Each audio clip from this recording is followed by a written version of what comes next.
Hello everyone, कैसे हैं आप लोग? आई होप सब अच्छे हैं। स्वागत है आप सभी का हमारे channel queen of Nasi fashion blogger में। जैसे कि आप लोग देखते आ रहे हैं कि मैं आपको अपने चैनल पर एक अच्छी सी नई नई पर्सनालिटी से मिलाती ही रहती हूँ। सो आज भी मैं कुछ ऐसे ही करने वाली हूँ जो कि आप लोग देख रहे हैं कि मेरे साथ बैठी हुई है। कहने को तो ये मेरी बड़ी दी है, बट सोशल के लिए ना, एक सोसाइटी के लिए बहुत ही ज़्यादा इंस्पिरेशन वाली चीज़ है, बहुत ज़्यादा। और वो कैसे, मैं आपको खुद ही बता देती हूँ। और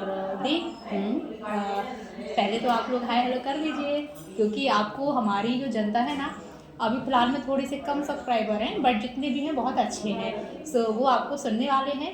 सो मैं आप चाहूँगी कि आप उनको थोड़ा सा अपना इंट्रोडक्शन दे दें।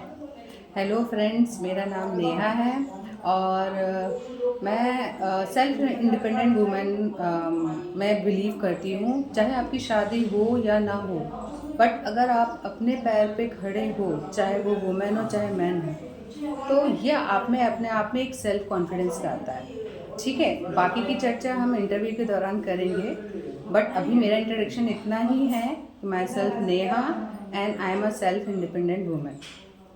ओके, सो इतने से आप लोग समझ गए होंगे कि अब आगे की चर्चा क्या होने वाली है इनके साथ। सो मैं अब आपको इनके साथ जो नेक्स्ट क्वेश्चन करने वाली हूँ, छोटे मोटे से क्वेश्चन करके इनकी लाइफ के बारे में, इनके एक्सपीरियंस के बारे में, जो भी ये है सब जान लेंगे, है ना। हमारे 3-4 क्वेश्चन ही हैं जो कि सबका बता देते हैं, है ना, कि वो। सो दी, आपने जो आयरन लेडी वाला शब्द बोला है, वो आप कैसे मानते हो अपने आप को आयरन लेडी? थोड़ा सा एक्सप्लेन करो ना। बिल्कुल बिल्कुल।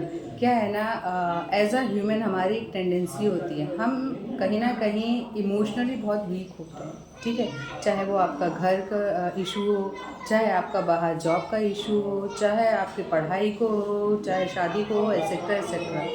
बट इंसान की जो परीक्षा होती है वो सबसे ज़्यादा तभी होती है जब आप हर टफ से टफ सिचुएशन में अपने आप को कैसे मैनेज करते हो।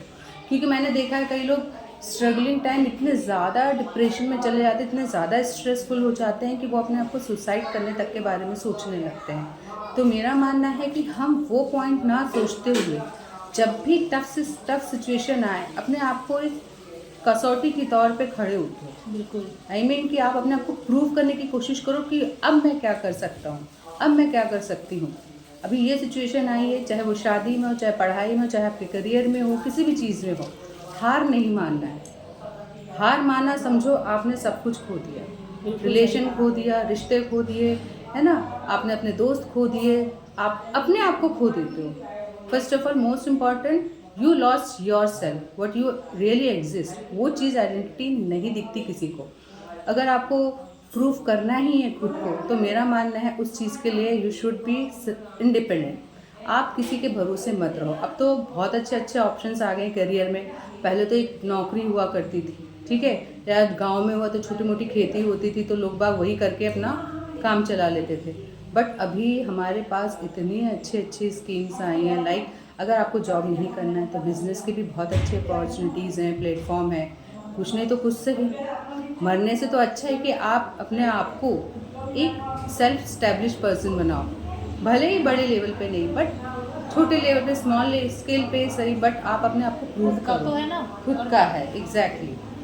तो अभी आप लोगों ने इतना सुना ही होगा कि ये छोटी सी बात है, आप सबको शायद समझ में आएगी और दिल छू जाएगी, क्योंकि सच में बात तो ऐसी ही है, कुछ दिल छू जाने वाली।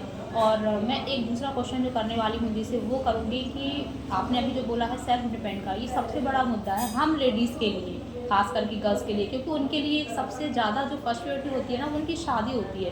लोगों को लगता है कि बस अब मैंने पढ़ाई लिखाई कर ली है, बस सबसे अच्छी है कि जॉब मिल गई है तो अच्छा है, और नहीं मिली तो भी अच्छा है। क्यों? क्योंकि लड़की की तो शादी कर देनी है। तो वो तो वैसे भी हमारे घर की तो है नहीं, लड़की तो ऑलरेडी पराया धन है ना, ऐसा कहा ही जाता है पैदा होते ही ये।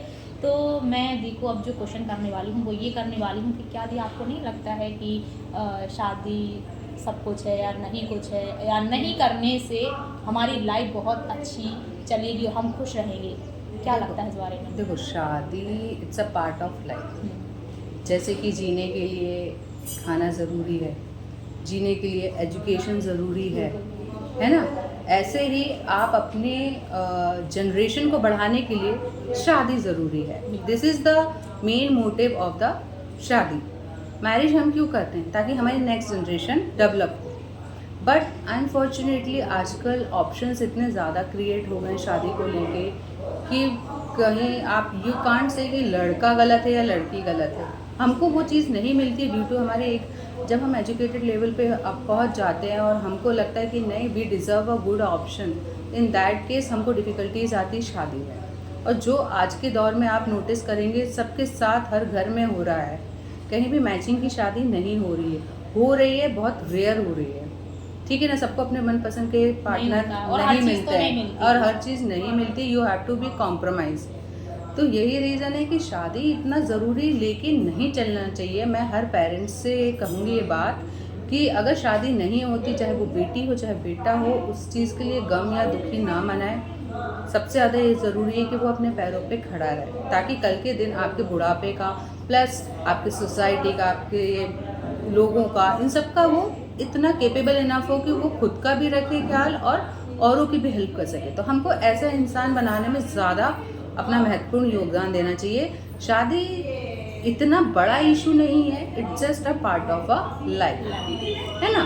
तो आपके हिसाब से तो ये पार्ट ऑफ लाइफ है, बट उनके लिए क्या बोलोगे जिन्होंने सिर्फ यही सोच के रखा है कि बस बचपन से बेटी पैदा हुई नहीं तो उसके नाम से 100 रुपये वाली या 200 रुपये वाली किस्त जमा करो, क्योंकि उसकी शादी ही सब कुछ है। और अगर शादी नहीं हुई तो हमें लगता है कि वो पेरेंट्स तो ये सोचते हैं कि हमारी तो औलाद में ही कमी है या फिर हमें पता नहीं कौन सी कमी रह गई है हमारे कर्मों में कि जो हमें इतना बुरा देखना पड़ रहा है कि हमारी बेटी की शादी नहीं हुई है। तो ये कहीं ना कहीं लड़कियों को बहुत ज़्यादा बात चुभती है, क्योंकि वो भी चाहती